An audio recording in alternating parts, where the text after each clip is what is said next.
purpose of the farm isn't for my kids to become farmers.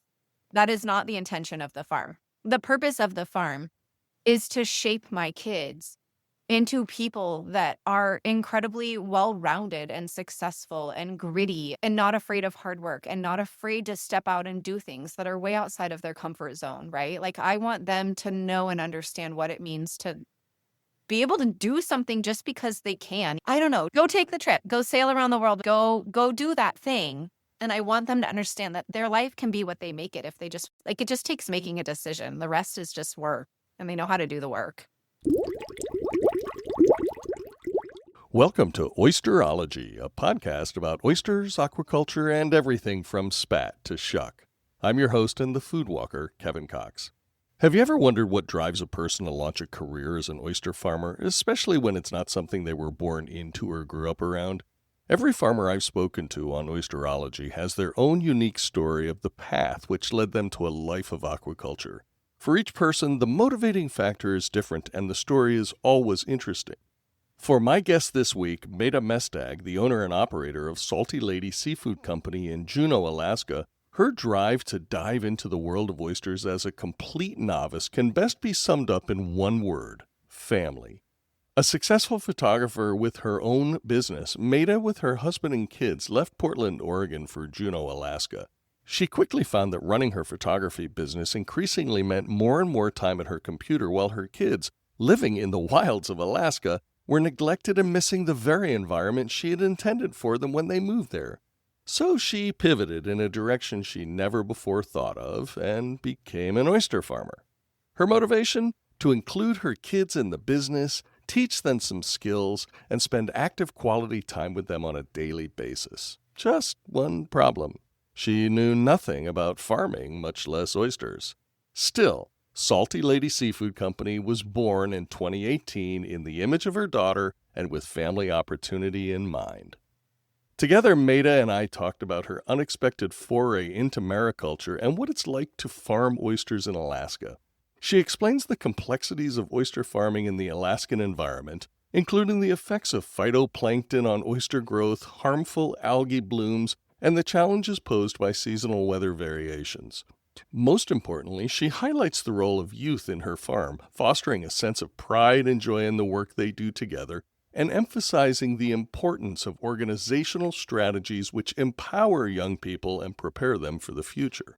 So turn off that video game and prepare to play outside like a kid again, as we hear about the importance of learning from local knowledge, the pain of getting your farm shut down, the importance of always saying yes, cold Alaskan weather, the constant fear of phytoplankton and algae blooms, the strength of swimmers, the power of empowerment, lessons of hard, wet work, and preparing your kids for the future with oyster farmer, photographer, mother, and youth-empowering entrepreneur Meta Mesdag. Hi, Meta. Welcome to Oyster-ology, and thank you so much for being my guest here. I'm so excited to hear the story of Salty Lady Seafood, which, as I understand it, you are the founder of and principal person kind of running the show. Tell me a little bit about that and how you got involved in an oyster company in Juneau, Alaska. Hey, Kevin. Thanks for having me. So I didn't anticipate when I was headed to college that I would someday be an oyster farmer. I didn't see that path for myself. I had been a photographer and we came from Portland. I was born and raised in the Portland metropolitan area and met my husband in Corvallis. And we started our family in Portland and then moved up to Juneau when our kids were little. And I started to recognize, like, as my business grew, that my kids were kind of getting robbed of this opportunity to do more stuff outside as I was stuck sitting on the computer processing images. So I approached my husband and said, let's do something. Let's start a family business that the kids can be a part of. We knew we could start a business together. He helped me start my photography business, and he was totally implemental in that. He's such a great balance to my personality and so grounded and capable at doing all the technology, like all the computer stuff. So anyhow, he's involved in a lot of economic organizations and was like, well, mariculture is the #1 economic opportunity in the state. I was like, well, I don't even know what that is. And he was like, it's like gardening on the water. And I was like, oh, that sounds cool. Okay. I could do that. That sounds good. And he was like, yeah, I feel like you're really good at growing stuff. I think that you could totally grow stuff on the lawn. I was like, that's perfect. Let's do that. And I just rolled with it. I wanted to do something unique for the kids that they could like grow up and grow with, right? I wanted the business to be scalable as the kids got older and more capable, that they could do it with us. And that's exactly how it happened and worked out. Is we started the farm in 2018. And at that point, I didn't know anything about farming. I just knew that I wanted to shift my focus to a business that was more family oriented. Mm-hmm. So it has been encouraged me to do it. And it was all an idea in, I want to say it was like January, February. It had just been that spark that like, I want something different for the kids that's not Wow. playing in the yard while I'm on the computer. Right. And then by April, I had submitted the transfer documents, like the reassignment documents for the lease that we got. It was already permitted since 2003, but had never been developed. And then by May, we were setting anchors. And by August, we had seed on the farm. And that process usually would take up to 2 years. So what was actually a really long process for us was really fast because the lease already existed. So anyhow, that was kind of how it all started. And we have a really big family in Juneau, and a lot of kids and a lot of cousins and a lot of really like capable, successful people, and all of them just rallied to help make this work. My husband's cousin helped with his boat to do all the moorings, and my father-in-law is a carpenter, so he helped me build my rafts and structures with my brother-in-laws and husband and kids, and then my nieces are scrappy, strong girl, and they help work at the farm. So it's been a huge family endeavor. And then we all go play together at the farm. Everybody goes and plays and swims and camps and stays the night and stuff. And all the oysters you can eat. All the oysters you can eat. Yep. Did you like oysters before you got involved in this, or was this something you had thought about? I mean, I don't know that I'd ever even eaten oysters before I started this. Really, just my husband was like, well, I know mariculture is a big economic opportunity in this state. It's been identified as one of the greatest economic opportunities. And I was like, oh, I don't even know what mariculture was. Yeah, I wasn't an oyster person at all. And now I am, I guess. I grow Well, yeah, I would say so. oysters, lots and lots of oysters. So yeah, no background in oysters, no background in oyster farming. It's just kind of random. And in fact, when I talked about it to our family, like I brought it up and was like, I think I'm going to do this. It was just so left field that they were like, okay. And did, at some point before making that final decision, did you say, we got to go get some oysters, and do we even like these things? We live in Alaska, so we love seafood. And, you know, now we eat a lot of oysters, and everywhere we go, we eat oysters. Where before I probably would like see it on a menu and not really, like it wouldn't catch my attention as the thing that we had to have when we went out to eat or something. But yeah, now we definitely try to get oysters when we go places so we can try them all over. The kids like them too? My daughter does not like them, and my sons do. So hang on a second. Your daughter doesn't like oysters, but your daughter is the salty lady. She is. Yeah, she's the inspiration for the salty lady. Yep, she is our little OG salty girl. But she doesn't like oysters. Yeah. There's a certain poetic beauty to that. Yeah. How did you actually learn how to farm oysters? Really, the simplest answer is when I decided that this is what I was going to do, I got in contact with somebody who ran a hatchery in Ketchikan, and then he was like, well, you should come visit and check out the hatchery. And then I was like, okay. And then, you know, it snowballs. Then he shares a number and I talk to them and they're like, oh, you should come stay with us and visit our farm. And then I was like, okay, like every opportunity I got, I just said yes to.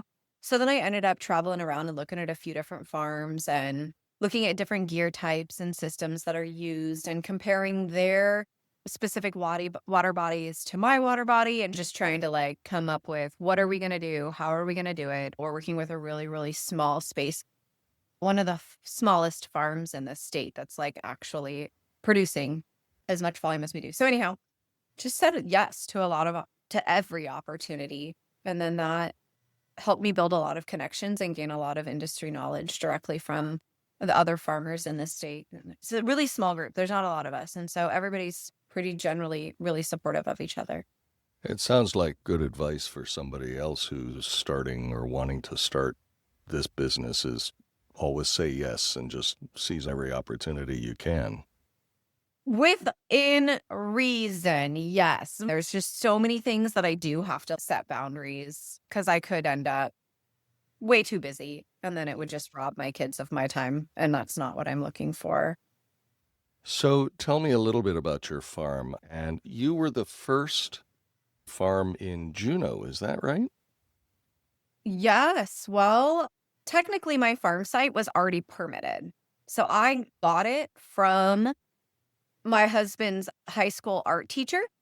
And it was just coincidental when we picked locations. The state was like, oh, there's already a farm site here that's permitted. It's not been developed.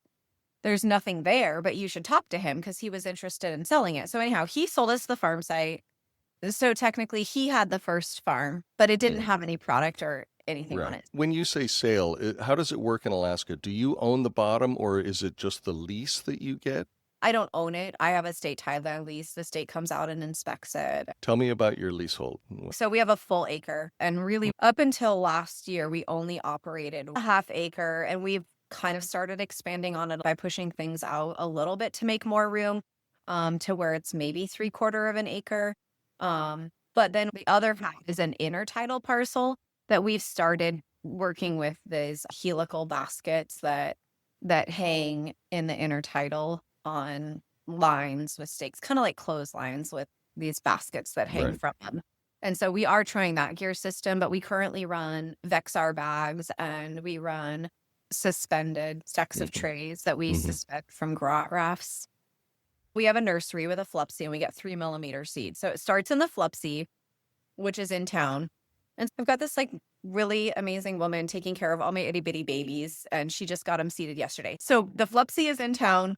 All of our itty bitty babies start there and we handle them for a whole season. Then we move them into bags on the farm. And then they spend at least a year in bags where we're like flipping the bags and cleaning the bags. And then once they're maybe like an inch and a half, Right. when they get to that range, then we move them to stacks. So that, because by that point, they have this like really good, deep fundamental shape, right? The bags are really great because of how much movement there is.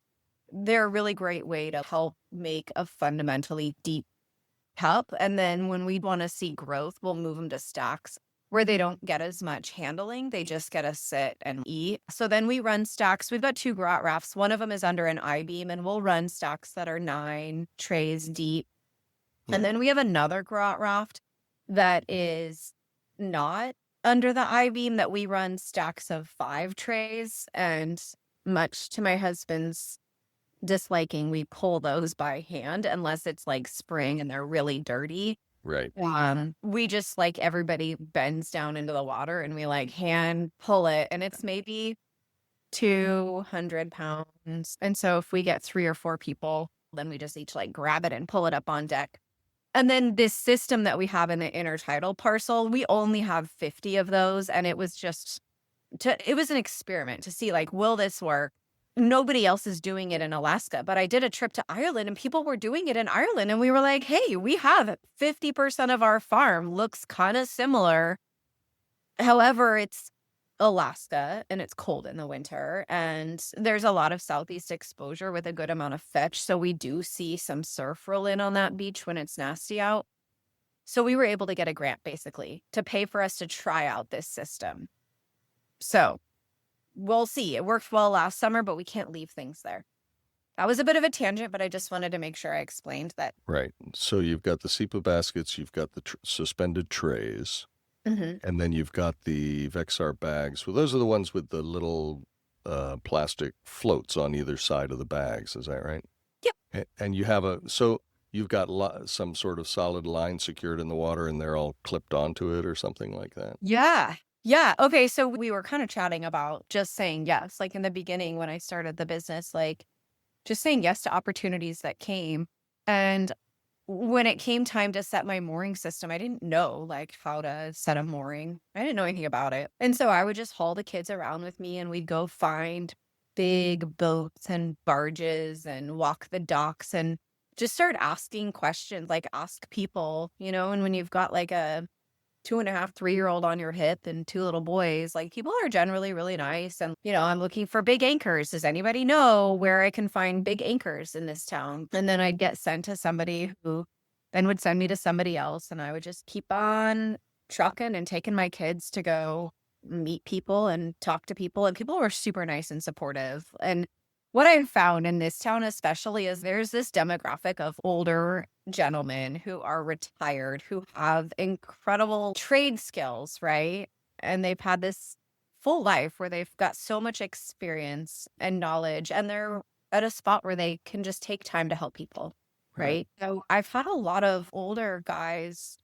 who have been so willing to invest their time and energy and knowledge into me and my kids and family. And that is honestly how it's worked. Like that has made it work in my business. I talked to one guy and he's like, "Oh yeah, I can help you. Let's think. Like, what do you want to do?" And then he like devised this entire mooring system. But then he's like, "But now you're dealing with thousands and thousands of pounds of anchors and chain. Now you need to call this guy. This guy, he's the closest access point to your farm and he has heavy equipment. Like he's got all the pieces of equipment and the pieces to the puzzle that you need in order to get your mooring systems out to your site and deployed." And without ever meeting this man, he agreed to meet with me, sat down with me and my cousin, and made a plan that involved us hanging out every night in the middle of the night in the dark with headlamps, using his heavy equipment, working with the tides, which all were in the middle of the night, dealing with getting all of these moorings rigged at low tide. And then as the tide came up, it would float the moorings under a little barge that we stuck on top of ecology blocks. And he helped us devise it. And then we would wait. And then when the tide would come up and float it, then we would start towing it out. That's the gist of the story is we have 2 primary big moorings that involve like big blocks. And then off of them is ground chain with big danforce. And then we run a big cruise line across that to span buoy to buoy. And that's how we secure all of Right. our rafts and structures. Also, like, I had no idea what I was doing. I just listen and obey. Like, he's like, "This is what you do." I was like, "Okay, I'll do that." And then I do it and it works. What are some of the challenges that you find in being kind of remote Alaska? I don't want to call myself remote because there are legit remote farmers in Alaska. Like if we think about any and every crop that is farmed, there's so many things that are outside of my control. And I think that's really hard. I don't think the remoteness is the thing that is the hardest. I think that the cost of operating a business in Alaska is really hard. Like people want to pay the same price for an Alaskan oyster as they want to pay for a Washington oyster. But in Washington, you can turn over a market-ready product in 2 years. And here, it's so cold. It takes a long time. And we have to spend so much time touching the oysters. Like when they start in the Flupsy, every single week they get washed and touched, and then they get sorted every few weeks. And by the time these oysters go to market, we've touched them somewhere between 16 and 20 times. Yeah.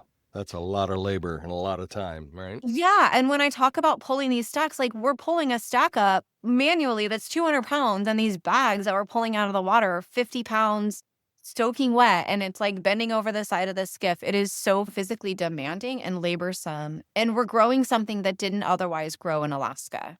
And we're paying way more for fuel. We're paying way more for shipping. If I order my gear and equipment that is only available from Nanaimo, BC, I have to send it all the way down south to Seattle because they can't just send it straight to Juneau. It's got to go all the way down to Seattle. And then it's got to come all the way back up to Alaska. And I have to pay all that freight and all those charges and the fuel surcharges and the cost of fuel and all that stuff. So at any rate, that is challenging. Like this expectation that why can I buy Washington oysters for $10 or $12 a dozen? Well, I can't produce an oyster and have a business that is successful at that price because my operating expenses are so much higher. Yeah.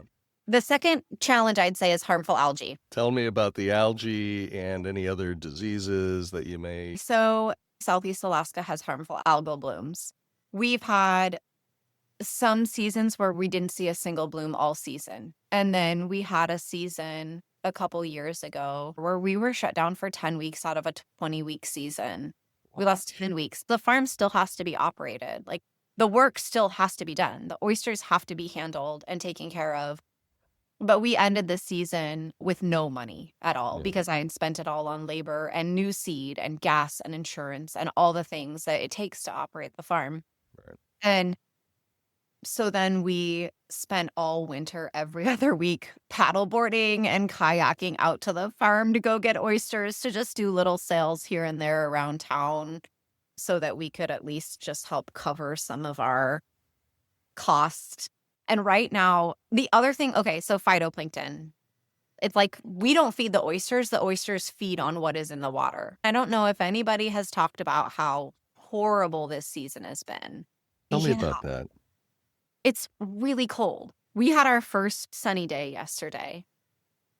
The water temp was still 47, 48 degrees, Ooh. and it would normally be almost 60. Mhm. And because of that, and we've had more rainfall, like we're talking extreme rain, unseasonably cold temperatures, which means there's no phytoplankton, which means the oysters aren't growing as fast as they should be. And now we had our first day of sun, and guess what? There's phytoplankton, but it's harmful algae. That's it. So the harmful algae will eventually pass through, and after a certain Yeah. period of time, the oysters will then be fit to market. Yeah, they're fine. The oysters love it. Actually, I think it's their favorite type of phytoplankton because they are never fatter and happier than when there is a harmful algal bloom. Like there's no room for liquor in their cup. They just like plump up and it's all meat, no liquor, like to the brim. And so I swear that they're like, I think it's their favorite. But for us, like we have a minimum of a 2-week closure. And really the timeline depends on Mother Nature. Like we don't know how long a bloom is going to last. And we do phytoplankton tows with a tow net. And then we have a microscope at the farm that the kids are trained on. And so they'll do water tows and look at the water. And now that we're seeing cells, we'll like pretty much look daily. But we don't sell product unless we have it tested through the state. Right. So today they saw 15 cells. And I was like, okay, don't harvest anything. Let's hope it passes and it's gone. Literally, all it took was one sunny day, though. How frustrating is that? Yeah, especially when you've been waiting so long for it. Yeah, we had really good overwinter growth because it was such a terrible winter, too. Our weather, we've had a real rough year for weather. Winter, we didn't get any snow, and it was just like meh, like rainy and dark. And so because it was so mild, we actually did have overwinter growth on the oysters, but then we sent like pulled and harvested all those, and we should be turning over oysters within 4 to 6 weeks. Like what was cold out and deemed not quite ready for market after a month to 6 weeks should be ready. Well, we're going through all that stuff that we had culled out after our initial sort, and we're like, it didn't grow. It's been down there for like 4 to 6 weeks, but there isn't any food, and the water temps are so cold. So anyhow, what could contribute is that like at the end of the season, we had a harmful algal bloom, and so I shut down the farm for the season in September, but like winter hadn't started. And so part of that overwinter growth is everything that happened from September to November. But generally farmers see a lot of growth September, October, and even into November sometimes. Really? And the growth that we saw, like usually like we would count growth as like a toenail, like this like frilly edge. Mm-hmm. And this season, weirdly enough, strangely enough, we weren't seeing this frilly edge. We were actually seeing the cup had all this new growth that was like, I'd say at least an inch from winter.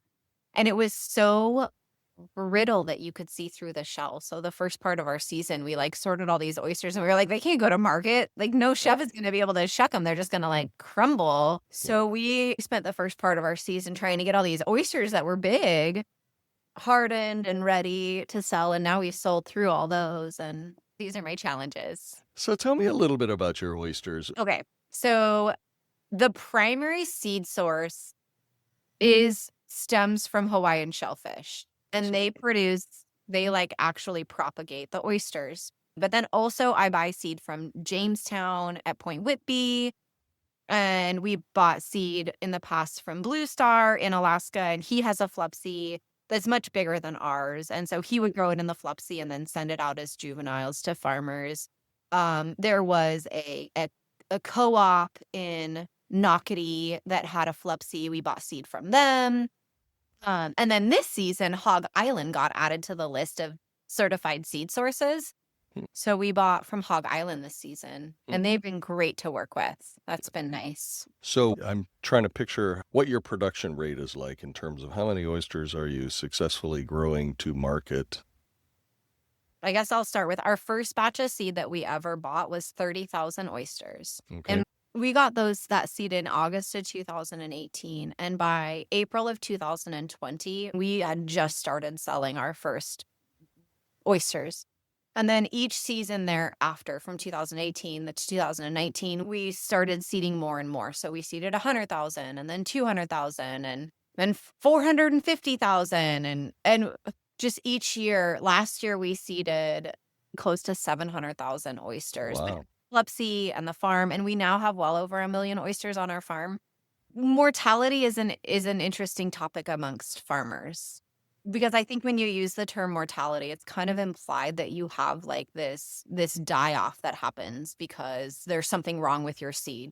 But generally speaking, we don't see a lot of mortality or die-off. That's not been a thing. We kill oysters from handling, like we'll run it through the tumbler and it'll get caught in a hole and then it'll get whacked and cracked. Sure.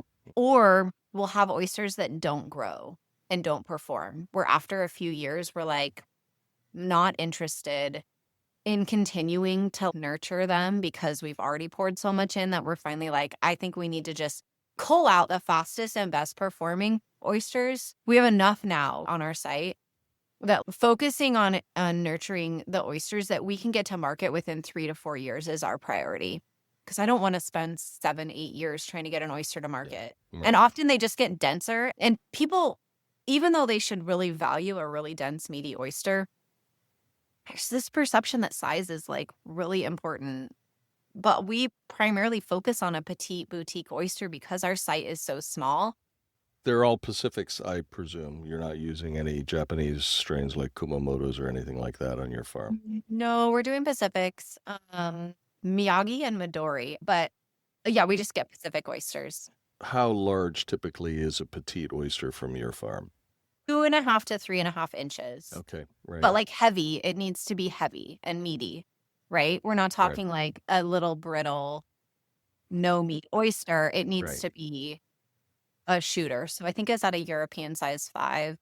We focus on a boutique petite oyster that is like perfect for raw bar, half shell. Is that your primary market, is the half shell market as opposed to canning? No, we don't have the volume. Even still, like we're trying so hard to get enough volume that we can have other branded oysters. It's been challenging to keep up with demand. And like if we have oysters that are sellable, we need to sell them. Yeah. It's taking how long typically to grow an oyster to market from your Flupsy?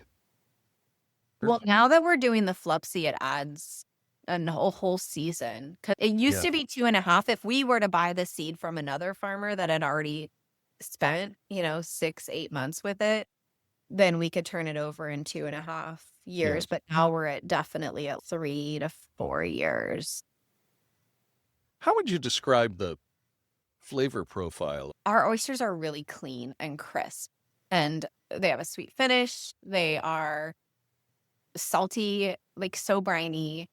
They're really good. I love them with some lemon or shallots and vinegar or Tabasco. I mean, I just love them. They're so delicious.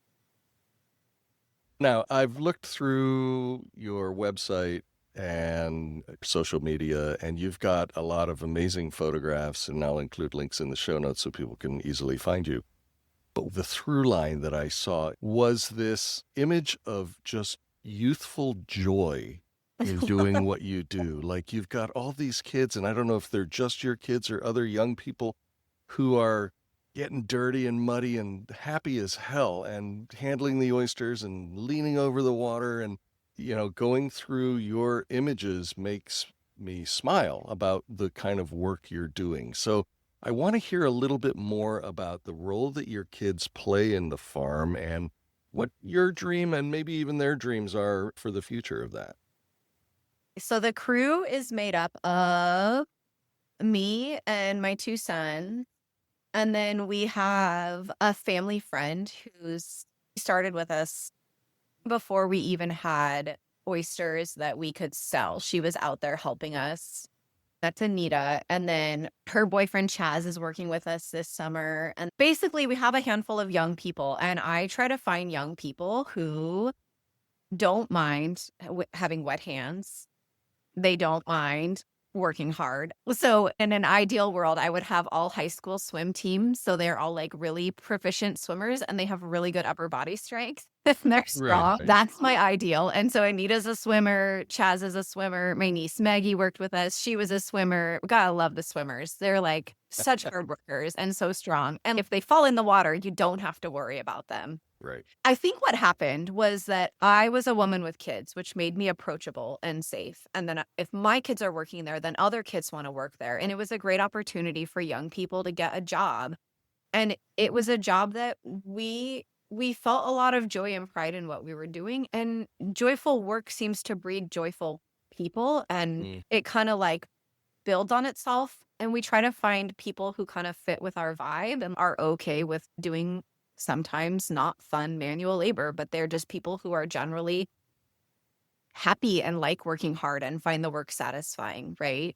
There's a level of satisfaction to what we do and a level of satisfaction to working your body till you're just like dog tired at the end of the day and you feel like you did something and you're outside all day long, which also feels really good, rain or shine. Yeah. At the end of the day, feels good to have worked hard and spent the day outdoors.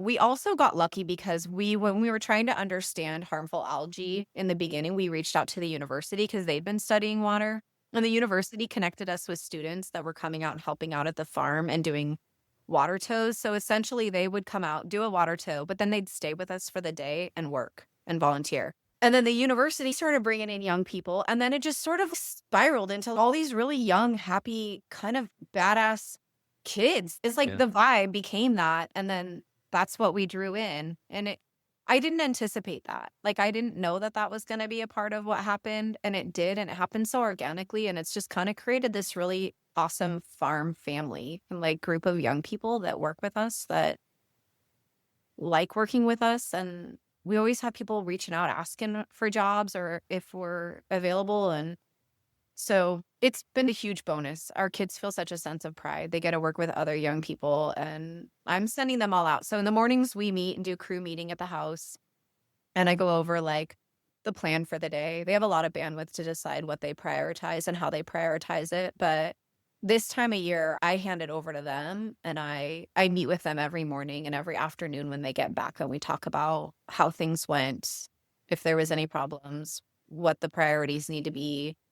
You know, they write really good notes in a notebook every day about what they did. We have color flagging and organization systems, so we know exactly what volume we have of what and what was touched when and what will be ready when. And so we try to keep things really organized. And I create the systems and then they maintain them. And then it allows me to go back through, we call it our little Bible. And like even yesterday, they were like, the oysters aren't growing. And I just was able to go back through and reread all of their notes, all of my notes, and like, here, there's this and there's that when I go back through our notes. It's helpful. I can only think that you're inspiring kids to one day take up aquaculture as a lifestyle and a vocation themselves. But what you're really doing is you're giving them the independence of thought and decision making within the structure of your farm. And you're teaching them life skills that go way beyond growing oysters. Oh, totally. Yeah, no, that part is amazing. I see how it's shaped my kids and all the kids that work at the farm. And I feel like they're so confident and capable. Like they're so capable. And I don't just bring in green people and set them loose. Like Mm. the new people that we have, they spend the first few months with me, training with me and working with me side by side.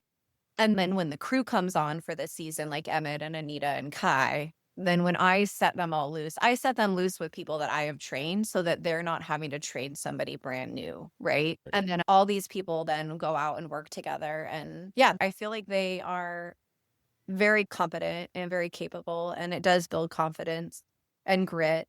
Um, I also, though, when I'm hiring, I pick people that I could see, like Lady Gloria, who we love, and I can't imagine our team without her now, but she had worked on tugboats for the last 2 years. She has her 100-ton captain's license. I don't even know that she's 21 yet. But like, I seek out and I draw in people like that Yeah.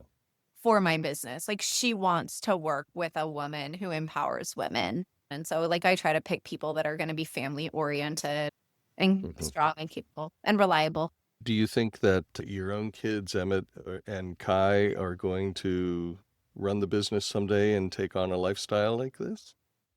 I think that the business is going to shape who they become in a way that will be incredibly unique and valuable for them. And I see that already. I see the goal of my business being to provide my kids with this incredibly unique opportunity so that when they're like filling out their college applications, they have this thing to talk about and write about that's provided them with such a unique set of skills and like the understanding and ability to know how to fix things, to run boats and do repairs and like I just think there's so much value in what they're doing, but also like my son Emmett wants to go to med school. I'm not going to stop him from going to med school if he has to run a farm. No, the purpose of the farm isn't for my kids to become farmers. That is not the intention of the farm. The purpose of the farm is to shape my kids into people that are incredibly well-rounded and successful and gritty and not afraid of hard work and not afraid to step out and do things that are way outside of their comfort zone, right? Like I want them to know and understand what it means to be able to do something just because they can, even if I don't know, go take the trip, go sail around the world, go do that thing. And I want them to understand that their life can be what they make it. It just takes making a decision. The rest is just work, and they know how to do the work. You know what I mean? It's a gift that, whether they know it or not, right now will be thanking you for the rest of their lives. Yeah. The one word that keeps coming back as I listen to you is family. And Yeah. not just family of your own three kids, but the family you're creating and these young people who you're inspiring and the things you're teaching them. That's 100% what it is. And I feel that like every day I sit and watch him coming home. I want him to come home. And that's when the crew gets back, I'm always so excited. I can't imagine not being here to check in and talk to him and stuff. And actually, I have another boat here at the house that I go run out on the regular and go check on the crew and help support them. And I'm basically floating from one group, like either it's the Flupsy or the processing here at the house. And then the crew out at the farm, I try to get out and support them a few days a week. And anyhow, but they all are like a little extension of our family. Yeah. How do you distribute your oysters? We sell wholesale and we sell direct. And then beyond that, we sell to restaurants around town. You know, our primary goal is to sell to Juneau. Like we would like to keep our product in Juneau. However, we have buyers from all over and we love our relationships with our buyers from down south. When I say Juneau though, I'm kind of also encompassing like the whole region. What kind of expansion plans do you have, or where do you see yourself in, let's say, 5 years? Oh, well, part of me is like, how long can I do repetitive manual labor before my body is like, you're done, you know? And so when I think about my business, once my kids get to the point where they're not working with me, I don't know that I want to keep going. So my big deliberation right now is my daughter is 11 and I'm like, she really needs to work at the farm. Like I want that for her. But whether or not I own the farm or one of my former employees owns the farm, I guess I'm kind of waiting to see what happens. part of me feels like it would be good to sell the farm within the next 4 years before my oldest son, like by the time if he does, I don't know, we'll see. I think probably, I don't know. This is a really hard question. It depends on the day. It depends if I'm having a harmful algal bloom or a sore back or. What is the worst part of your job? Because no matter what your job is, there's a certain piece of that job that sucks. What is that for you? Oh, sometimes we have buyers that are not nice, and that's hard 'cause I'm like, wow, you're like really not nice to work with. And then I don't know what to do because I'm like, I also really want to get paid, but I really don't think that you're very nice. That's hard. And then the other thing that is really hard is I think sometimes the stress of like, am I going to shut down? I don't like when I get shut down and then I have to call all of my buyers. And a lot of them are totally understanding and sweet. It's really stressful.